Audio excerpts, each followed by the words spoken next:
Today is Monday, December 1st, and this is the ADM Investor Services weekly market kickoff.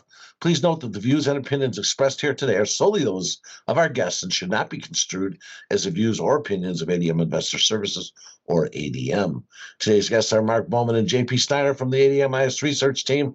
Unfortunately, Mark Soderberg is under the weather and will not be joining us this morning. So starting with the financials this morning, JP, what did this morning's ISM Manufacturing PMI survey tell us? Yeah, the survey fell to 48.2 in November. That's down from a reading of 48.7 in October and hit its lowest level in 4 months, and also missed forecasts of a reading of 48.8.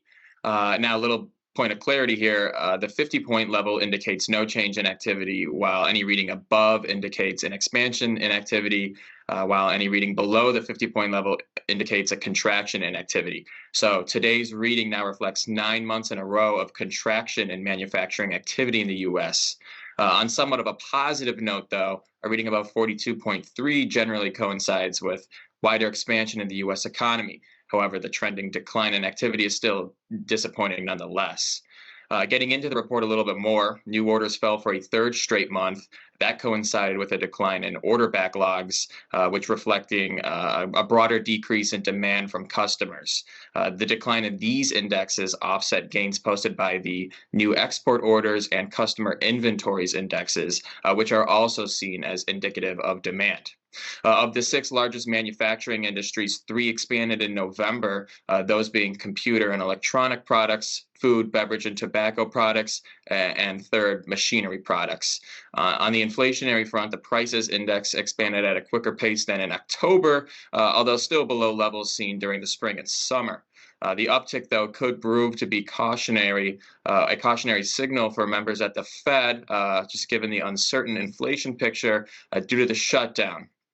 The employment index remaining subdued, managers noted that managing headcount is still the norm as opposed to hiring. As a whole, 58% of the manufacturing sector's GDP contracted in November. That's matching October's figure. However, on a slightly positive note, 39% of manufacturing economy activity contracted strongly. That's compared to 41% in October. So a little bit better of a reading there. So not the prettiest reading we've seen from the survey, and it certainly continues to paint a picture of subdued manufacturing conditions in the U.S., as well as subdued employment conditions in the manufacturing sector as well. JP, focusing on Japan for a second, can we expect a December rate hike from the Bank of Japan? That's certainly been a hot topic in Forex markets, and expectations of a December rate hike from the Bank of Japan have sort of been swinging a lot in recent weeks. Some signs, though, are appearing that the bank may be ready to raise rates in December. Notably, Bank of Japan Governor Ueda said in a speech late Sunday night that the bank will be weighing the pros and cons of raising rates at its next meeting later in December, while the bank continues to assess conditions in the domestic economy. Inflation and global financial markets certainly playing a role there as well.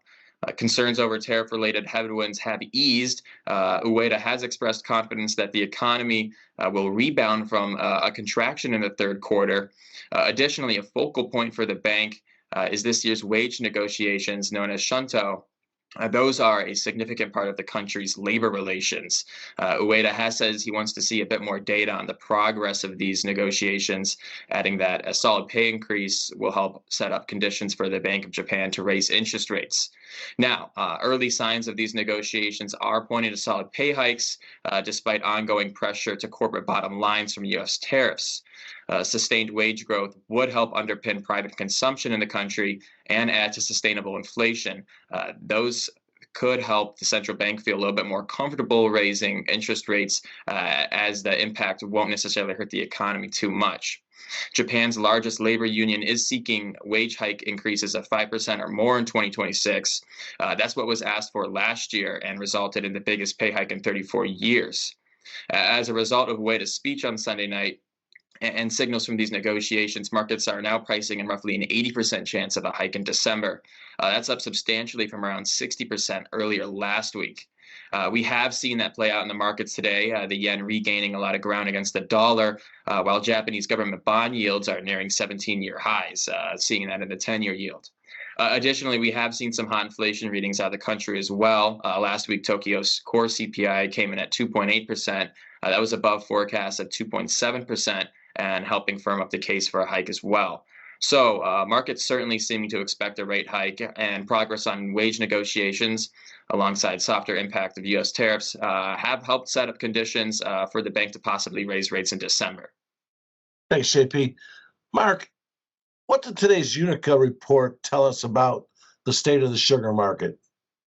So the Unica report showed Brazilian center-south sugar production came in lower than expectations, and sugar's share of crush continues to fall, as it seems crushers are focusing more of their activity on ethanol production. Sugar production for the period was 982,000 metric tons, which is up from 904,000 a year ago, but the trade was looking for more, over a million, 1.075 million. So this was smaller than expected. Apparently, the dry conditions in Brazil during that part of the month weren't as dry as maybe some of the trade thought, and therefore did not create as a productive scenario for crushing and harvesting. Now, cumulative production for the year now 39.2 million tons. This is up from 38.4 million at this point last year. It's a gain of 2.08%. But sugar's share of the crush for the period was only 38.6%. And this compares to 43.1% for the same period last year, and below an expectation of 41.9%. And top of that, this is the crush percentage up till October was over 50% for most of the season. So they're really seem to be cutting back on their sugar output in favor of ethanol. Another factor that is supportive for the market is a large position held by the funds, of large net short positions.